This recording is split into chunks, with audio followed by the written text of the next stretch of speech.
धन्य है वे मानव जो इस भगवत वाणी गीता का रसपान कर।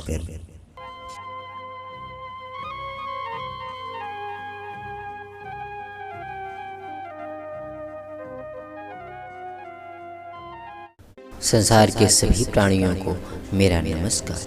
हे संसार के मनुष्यों, वासुदेव कृष्ण अर्जुन से कहते हैं, हे पार्थ, जो व्यक्ति ना ही इंद्रियों के भोगों में और ना ही कर्मों में ही आसक्त होता है, उस समय वह संपूर्ण संकल्पों का त्यागी मनुष्य योग में स्थित हो जाता है।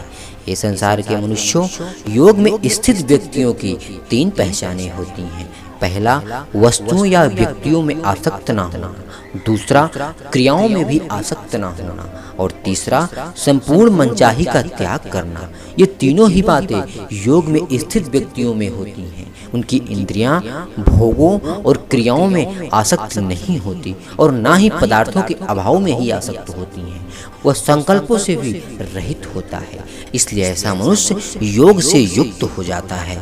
मनुष्य को यह विचार करना चाहिए कि ऐसी कौन सी वस्तु है जो सदा हमारे पास रहेगी और हम सदा उसके पास रहेंगे। ऐसा कौन सा व्यक्ति है जो सदा हमारे साथ रहेगा या हम सदा उसके साथ रहेंगे। ऐसी कौन सी क्रिया है जो सदा ही हमसे होती रहे और हम उसे करते रहे।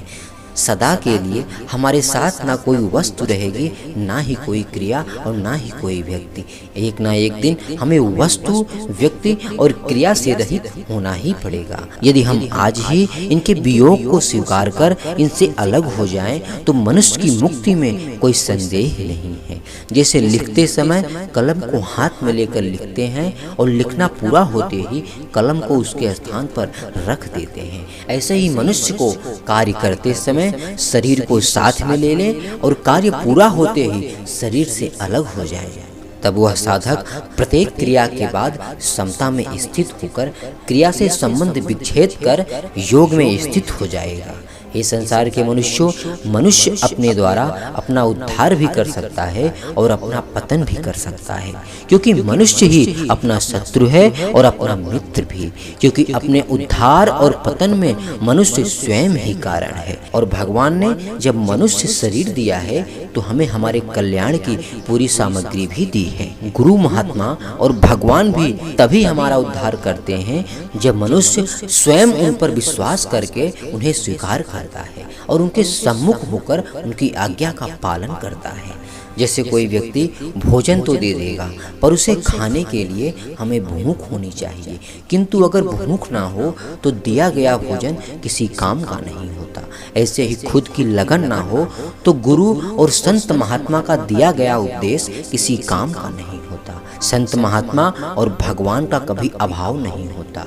पहले भी और अभी भी अनेक बड़े बड़े संत होते आए हैं और युग युग में भगवान के अवतार भी होते आए हैं, पर अभी तक हमारा उद्धार नहीं हुआ। तो इससे यही सिद्ध होता है कि हमने ही उनको अभी तक स्वीकार नहीं किया है, इसलिए अभी तक संसार में फंसे हैं। गुरु बनना या बनाना गीता का सिद्धांत नहीं है, क्योंकि मनुष्य खुद ही अपना गुरु है।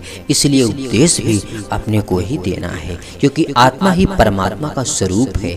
जब सब कुछ परमात्मा ही है तो फिर गुरु कौन बने और उपदेश किसको दें। इसलिए मनुष्य को दूसरों में कमी ना देखकर अपने में ही कमी देखें और उसे दूर करने की कोशिश करें। स्वयं ही गुरु बनकर स्वयं को ही उपदेश दें, क्योंकि आप ही अपने नेता और आप ही अपने शासक हैं। जय श्री राधे।